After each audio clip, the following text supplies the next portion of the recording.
Continuing. That was then. 50 years since the publication of The Other America, the poor are still among us, and in a testament to the lasting significance of Harrington's work, not at all invisible. Whether or not the poor exist is thus no longer a matter of debate. What, if anything, can be done to improve their condition remains at issue.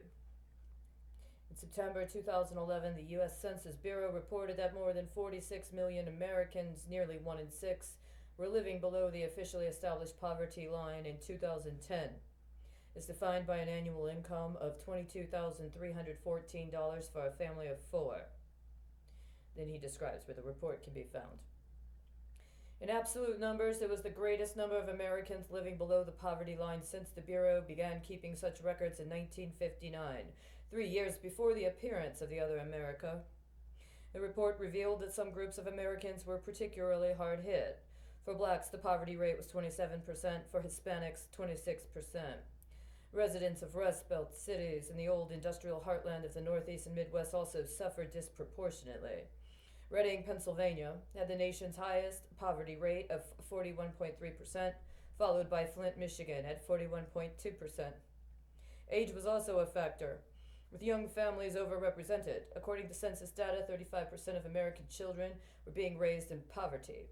The recession that began in 2007 through 8 exacerbated poverty, but so did the welfare reform measures enacted in the prosperous 1990s, restricting federal and state cash to aid the poor families. I'm sorry, I'm feeling conversational, Morris, even though you don't actually actively talk to me. I need to beg to question your judgment here and the way you're presenting this. See, I know back in the day, presenting these sorts of pieces of information was one thing, but ever since there was some sort of party or organizational decision to, shall we say, cede to one of the dominant parties, representations of matters such as these can become very concerning. Let's see, when did you publish this? When was this published? Your specific rendering of this? It says the most recent, 2012. So that would be after the passage of the Affordable Care Act. I can't help but recall another book I read that discusses the debates around the passage of the Affordable Care Act in Congress, where Nancy Pelosi got up. Was it Nancy? Yes, it was, because it was within the House, and was talking about all of the statistics of all of the people, including minorities, that were set to be benefited. And she gave what were actually very important benchmarks that if you followed since then, because you actually read the debate, you might find reappear. But following that, there was a speech by Representative John Boehner where he got up, and what he said is the American people are never going to forgive us. Now, I don't know exactly what John Boehner meant. I don't know what his understanding of sin or breach of trust or abrogation of duty was. That wasn't explicated.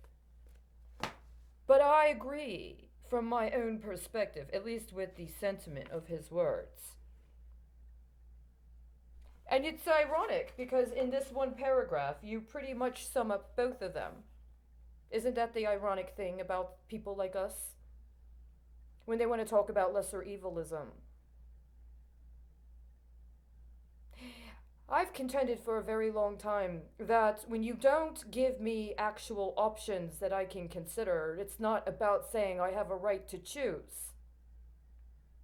If either or any of the options require an unconscionable act, this isn't about choice, it's about extortion. To be continued.